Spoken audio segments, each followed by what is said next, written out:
You hear it all the time. You know, if you want to learn something, get a coach. If you want to master something, become a coach. Yeah. Yeah. You know, abbreviated version of how that works. But yeah. Yeah, absolutely. And I've had coaches throughout, and, you know, and if you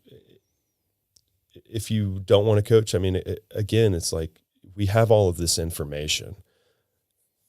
And if you have all the information and you're still not able to do it, okay, what's the problem?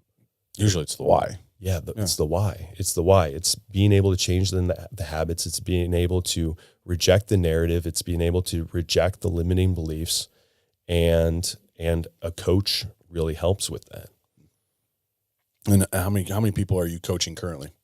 Yeah, different levels at this point. We have the mastermind group, which has about 12 people in it, and then one-on-one coaching. There's like 4 people that I've been coaching, and it was really at the end of last year that I chose to really get back into this at a high level. And again, what did that look like for me? Getting up in the morning, doing my reps.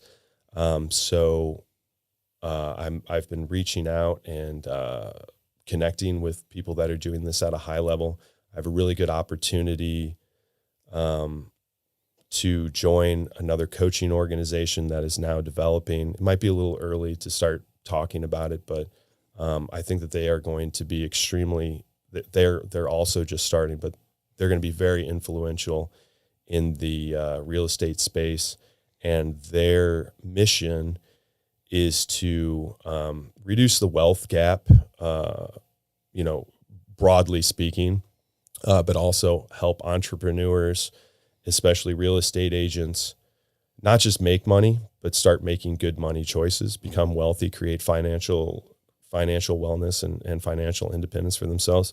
But broader than that, I also want to help, for lack of a better word, ordinary people, like, just the average person become more financially literate so that they can also start living more purposefully. Financial literacy, going back to what we were saying about the school systems and things like that. I was about to say, it's terrible. They don't teach financial literacy. Mm-hmm.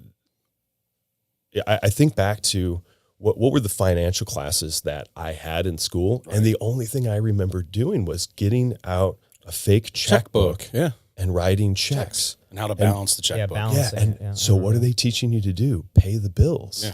That's so weird, isn't it? Yeah. Huh. I mean, we are being programmed to go to a job, work for 8 hours, take out your checkbook. Write the check, pay the bills. It's so bizarre. Yeah. It is. It's just, yeah. I mean, because it's amazing the amount of people that I talk to on the mortgage side about credit and budgets and things like that it's just like, just basic stuff that people don't think about or know about. Like I get during the application, talk about goals. You would think people going buying a house would have some sort of idea or a goal monthly payment that they would be comfortable with. Mm-hmm.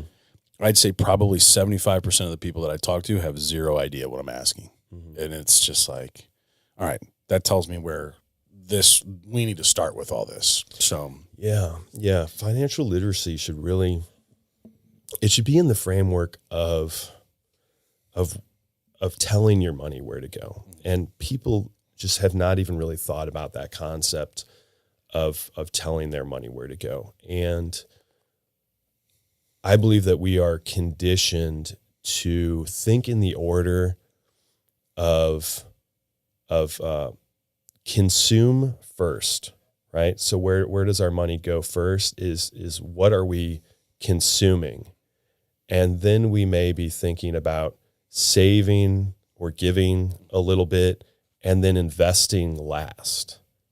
Whereas backwards. Yeah, it's backwards.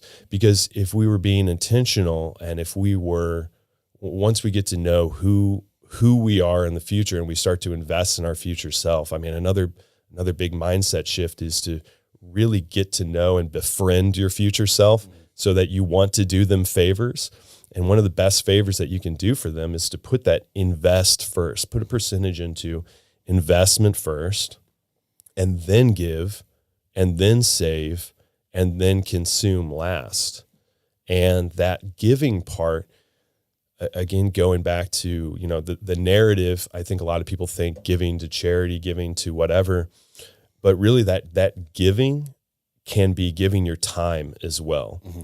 And I think for a lot of purposeful people and for entrepreneurs that are clear with their mission and vision, that giving comes back to giving their time back to communities, back to their family, and being able to show up as a better version of themselves for their families, their friends, their children, right? This is a podcast about fatherhood as well.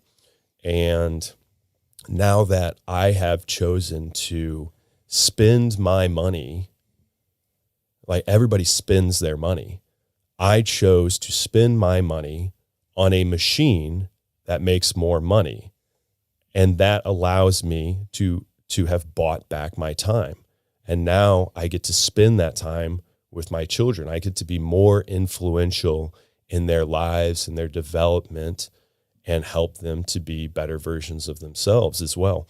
And not just physically present, not just there at the dinner table, but being able to shut off and be present as well, and be a good influence and not just a autopilot version of myself, exhausted from a day's work with nothing left to give, no gas left in the tank,